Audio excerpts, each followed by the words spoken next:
সঙ্গে রাস্তায় হেঁটেছেন আমাদের পার্টির নেতা কমরেড শ্যামল চক্রবর্তী, কমরেড নিরঞ্জন চ্যাটার্জি, অনাদি সাউ।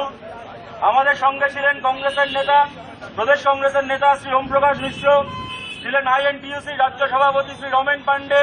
আমাদের সঙ্গে ছিলেন এই এলাকার জনপ্রিয় নেত্রী রাজিয়া। আমাদের সঙ্গে ছিলেন আরএসপির নেতা তপন মিত্র।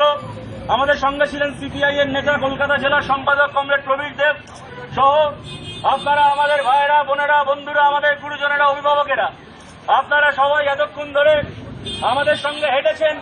অনেকগুলো বামপন্থী দল, অনেকগুলো গণতান্ত্রিক দল, কংগ্রেসের মতো সর্বভারতীয় দলের কর্মীরা একসাথে কাঁধে কাঁধ দিয়ে আমরা সারা পশ্চিমবাংলায় এখন মিছিল করছি এই সরকারকে তাড়াতে।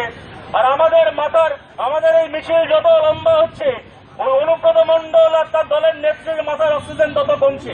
কি করে বামপন্থীদের সঙ্গে কংগ্রেসের বন্ধুত্ব হলো, এই দুশ্চিন্তায় দিদির ঘুম হচ্ছে না। ওনার বক্তব্য কি, দুটো দল তাদের যদি আদর্শের মিল না থাকে তারা কি করে একে অপরের বন্ধু হয়? অর্থাৎ দিদির এই একটা কথা থেকে একটা জিনিস পরিষ্কার, আদর্শের মিল না থাকলে উনি বন্ধুত্ব করায় বিশ্বাস করেন না।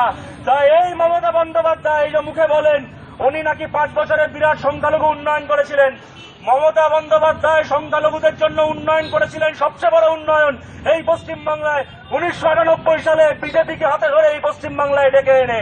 মমতা বন্দ্যোপাধ্যায় আদর্শ ছাড়া জোট করায় বিশ্বাস করেন না। তাই একটা জিনিস পরিষ্কার, উনি যে বিজেপির সঙ্গে আরএসএস এর সঙ্গে জোট করেছিলেন, উনি আরএসএস এর আদর্শে বিশ্বাস করেন বলে, না হলে করতেন না। আর গতকাল উনি সভা করতে গিয়ে জঙ্গলমহলে বলেছেন বামপন্থীরা নাকি তাদের লাল পতাকা কংগ্রেসের কাছে বিক্রি করে দিয়েছে। মমতা বন্দ্যোপাধ্যায়ের দলের লোকজন যদি এখানে দাঁড়িয়ে আমাদের কথা শোনে, তাদের মাধ্যমে তাদেরকে বলছি, দিদির কাছে গিয়ে বলে দেবেন এই লাল পতাকা চিটফান্ডের টাকায় কেনা হয় না, তাই এই লাল পতাকা কারোর কাছে বিক্রি হয় না। আর কংগ্রেসের পতাকাও কারোর কাছে বিক্রি করার জন্য বা কেনার জন্য আমরা এখানে দাঁড়িয়ে নেই। লাল পতাকাকে, কংগ্রেসের পতাকাকে যে কোনো গণতন্ত্রে বিশ্বাস করা মানুষ পতাকা কেনে না, পতাকা বেচে না, তারা পতাকা হাতে তুলে নেয়। আর তারা পতাকা তুলে নিয়েছে আপনাকে এই রাজ্য থেকে তাড়াবে বলে। যে কথাটা বলে শেষ করব, বামপন্থীদের সঙ্গে কংগ্রেসের অতীতে বহুত দ্বন্দ্ব ছিল, দ্বন্দ্ব আছে, হয়তো সে দ্বন্দ্ব থাকবে, কিন্তু তা সত্ত্বেও 4টে প্রশ্নে পশ্চিমবাংলায় আমাদের কোনো দ্বন্দ্ব নেই। এবং বামপন্থী, গণতান্ত্রিক, ধর্মনিরপেক্ষ সরকার এই যতগুলো দল আজকে রাস্তায় হাঁটলো, প্রতিটা দল মিলে যে তৈরি করবে এই সরকার এই 4টে কাজ সবার আগে করবে। এক, এই রাজ্য ছেড়ে প্রতিদিন যে আমাদের রাজ্যের ছেলেমেয়েরা, আমাদের পাড়ার ছেলেমেয়েরা ট্রেন ধরে চলে যাচ্ছে অন্য রাজ্যে, পুলিশ হামলা করবে না, কোন মিছিল বন্ধ করার জন্য পুলিশ দাঁড়িয়ে থাকবে না। প্রতিটা পাড়ায়, প্রতিটা পাড়ার মোড়ে, প্রতিটা দেওয়ালে প্রতিটা রাজনৈতিক দলের পতাকা দেখা যাবে, প্রতিটা রাজনৈতিক দলের পোস্টার দেখা যাবে। কার্টুন আঁকতে গেলে কেউ ছেলে ঢুকবে না। আর যে পশ্চিমবাংলায় পুলিশ নয় সমাজ বিরোধীরা টেবিলের তলায় লুকোবে, এরকম একটা পশ্চিমবাংলা বানাবো।